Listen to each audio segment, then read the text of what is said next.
Dear viewers, आज के lecture में हम पढ़ने वाले हैं प्रोग्रेस चार्ट बनाने के बारे में। जैसा कि आपको शीट पे नज़र आ रहा है कि मैंने यहाँ पे एक प्रोग्रेस चार्ट बनाया हुआ है जिसको डोनट चार्ट कहा जाता है।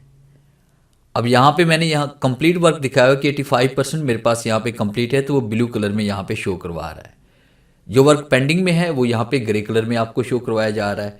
अब फर्स्ट कीजिए, मैं जैसे यहाँ पे चेंज करता हूँ, मैंने यहाँ पे 37% कर लिया, तो आप देखिए यहाँ पे पेंडिंग में 63 हो गया, जो आपको यहाँ पे कलर रेंज में नज़र आ रहा है कि ग्रे कलर यहाँ से बढ़ गया है और ब्लू कलर कम हो गया। इसका मतलब 37% कंप्लीट हुआ है और बाकी 63% ये हमारे पास पेंडिंग में पड़ा हुआ है। तो ये डोनट चार्ट किस तरह से क्रिएट करना है, आज हम इसके बारे में पढ़ने वाले हैं। तो सबसे पहला काम आपने क्या करना है कि यहाँ पे एक न्यू शीट हम ले लेते हैं और उसके बाद मैं इसका जूम थोड़ा सा बढ़ा लेता हूँ और जूम बढ़ाने के बाद यहाँ पे हम डाटा टाइप कर लेते हैं। हेडिंग यहाँ पे लिखते हैं, जैसे मैंने यहाँ पे टाइप कर लिया प्रोग्रेस चार्ट। एंटर प्रेस करते हैं, एक रो के बाद यहाँ पे इसमें टाइप कर लेते हैं कंप्लीट और उसके बाद यहाँ पे कर लेते हैं पेंडिंग। और फिर उसके बाद आपने क्या करना है कीजिए, कॉलम का साइज यहाँ से बढ़ा देते हैं ज़रूरत के मुताबिक। और यहाँ पे फ़र्ज़ कीजिए हमारे पास ये 37% जो है ना, ये वर्क हमारे पास कंप्लीट हुआ।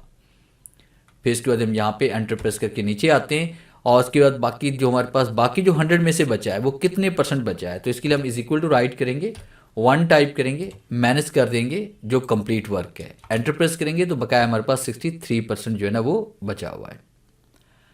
अब उसके बाद फिर हमने क्या करना है कि यहाँ पे जो कंप्लीट हो चुका है इसको हम राइट क्लिक करके कॉपी करेंगे और उसके बाद नीचे हम यहाँ पे क्लिक करते हैं और उसके बाद आपने इसको पेस्ट कर लेना है।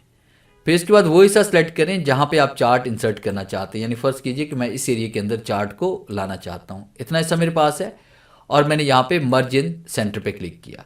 फिर इसके बाद सेंटर टू सेंटर मैंने कर लेना है ताकि डाटा सेंटर में आ जाए और उसके बाद आपने इसका फॉन्ट साइज यहाँ पे चेंज कर लेना है, जैसे मैंने 24 कर लिया। और फिर उसके बाद यहाँ पे हेडिंग को हम सेलेक्ट करते हैं, इसको मर्ज कर लेते हैं और इसका फॉन्ट साइज हम यहाँ से बढ़ा देते हैं और इसको हम बोल्ड कर लेते हैं। फिर इसके बाद आपने यहाँ पे कंप्लीट जो वर्क है वो आपने शो करवाना है यहाँ पे ब्लू कलर में, तो ब्लू कलर यहाँ पे देते हैं और इसे बोल्ड करते हैं और यहाँ पे फॉन्ट कलर हम इसमें वाइट कर लेते हैं। और बाकी जो पेंडिंग वर्क है वो हमने ग्रे कलर में या किसी और कलर में भी आप शो करवा सकते हैं। फिलहाल मैंने ग्रे कलर सेलेक्ट किया, इसको मैं यहाँ पे बोल्ड कर लेता हूँ और उसके बाद बाकी डाटा को सिलेक्ट करके यहाँ पे हम कर लेते हैं इसमें ऑल बॉर्डर्स। फिर उसके बाद आपने इसी के ऊपर आपने चार्ट को इंसर्ट करना है, तो ये डाटा हम सेलेक्ट करते हैं यहाँ पे और फिर उसके बाद आपने इंसर्ट पे आना है। इंसर्ट पे क्लिक करने के बाद चार्ट के ग्रुप में आपने पाई चार्ट पे आना है और यहाँ पे आपने डोनट चार्ट पे क्लिक करना है। जैसे हम डोनट चार्ट पे क्लिक करेंगे तो चार्ट आपके पास यहाँ पे इंसर्ट हो जाएगा। इसका जूम आउट हम थोड़ा सा कर लेते हैं ताकि मुकम्मल चार्ट में नज़र आए। जो टेक्स्ट लिखा हुआ है इस पर क्लिक करें, इसको डिलीट कर लें, क्लिक करें और डिलीट कर लें। फिर उसके बाद आपने क्या करना है, यहाँ पे इसको रिसाइज कर लीजिएगा इस तरह से। रिसाइज करने के बाद जो हिस्सा आपने मर्ज किया है, जो हिस्सा आपने मर्ज किया है इसके आउटलाइन पे क्लिक करके उसके मुताबिक आपने इसको यहाँ पे सेट कर लेना है। अब क्योंकि इसमें वाइट कलर फिल है तो नीचे वाला हमारे पास जो टेक्स्ट है वो नज़र नहीं आ रहा, तो उसको हमने कैसे सेट करना है, आप जैसे इसकी आउटलाइन पे क्लिक करेंगे तो आपको ऊपर यहाँ पे फॉर्मेट का एक टैब नज़र आएगा। याद रखिएगा, इसकी आउटलाइन पे क्लिक करना है, फॉर्मेट पे आएंगे और उसके बाद आपने शेप स्टाइल के ग्रुप में आकर शेप फिल पे आना है और इसको हम कर लेंगे नो फिल।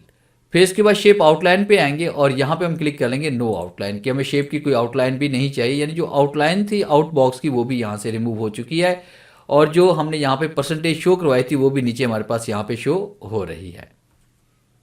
और अब उसके बाद फिर आपने यहाँ पे चार्ट के ऊपर क्लिक करेंगे। देखिए हम यहाँ पे जैसे इसकी आउटलाइन पे क्लिक करेंगे तो ये आपके पास नजर आएगी। जैसे हम राइट क्लिक करते हैं तो यहाँ पे इसमें आता है फॉर्मेट डाटा सीरीज, इसी के ऊपर आपने राइट क्लिक करना है और फॉर्मेट डाटा सीरीज पे आना है। आपके सामने ये फॉर्मेट डाटा सीरीज का ये बॉक्स ओपन हो जाएगा और साथ में ये आपको चार्ट भी नज़र आ रहा है। तो यहाँ पे आपने इसका साइज कर लेते हैं फर्क का 55%, इसकी थोड़ी सी मोटाई हम बढ़ा देते हैं या आप इसको 60 भी कर सकते हैं। एंटर प्रेस करते हैं, देखिए ये 60 हो गया हमारे पास। फिर उसके बाद आपने यहाँ पे इसमें आना है, इसी एक के ऊपर आपने क्लिक करना है। ये जो आपको नज़र आ रहा है यहाँ पे ये बार जो आपको पेंडिंग की या कंप्लीट की जो बार नज़र आ रही है, इसी के ऊपर हमने राइट क्लिक करना है। राइट क्लिक करने के बाद यहाँ पे फॉर्मेट डाटा पॉइंट पे हम क्लिक करते हैं और उसके बाद फिल पे आते हैं और फिल पे क्लिक करने के बाद यहाँ पे सोल्ड कलर हम ले लेते हैं और सोल्ड कलर जो हम यहाँ पे लेने वाले हैं हमारे पास यहाँ पे पेंडिंग का, वो हम यहाँ पे ले लेते हैं ग्रे कलर। फर्स्ट की हमने ये वाला कलर यहाँ पे सिलेक्ट कर लिया। अगर आप डार्क ग्रे करना चाहते हैं तो डार्क ग्रे भी आप यहाँ पे सिलेक्ट कर सकते हैं। जैसे फर्स्ट कीजिए मैं थोड़ा सा और डार्क इसमें कर लेता हूँ, ये डार्क हमारे पास हो गया। फिर इसके बाद यहाँ पे बॉर्डर पे आपने आना है, बॉर्डर पे आने के बाद नो आउटलाइन पे आपने क्लिक करना है।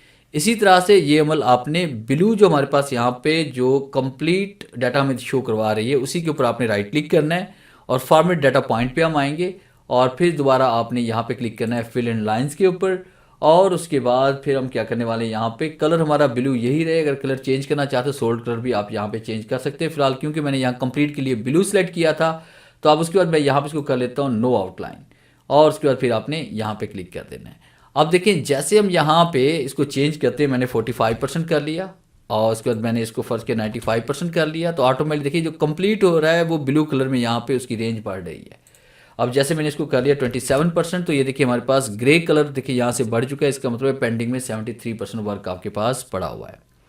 फिर इसके बाद लास्ट में आपने इसको सेलेक्ट करना है, सेंटर टू सेंटर कर लेंगे और उसके बाद फिर आपने इसको बोल्ड कर लेना है। फिर यहाँ पे आपने तमाम लाइंस को आपने हाइड करना है। तो इसके लिए हम व्यू पे जाएंगे, व्यू पे क्लिक करने के बाद ग्रेड लाइन पे क्लिक करेंगे तो आपके पास ये देखिए डोनट चार्ट क्रिएट हो चुका है।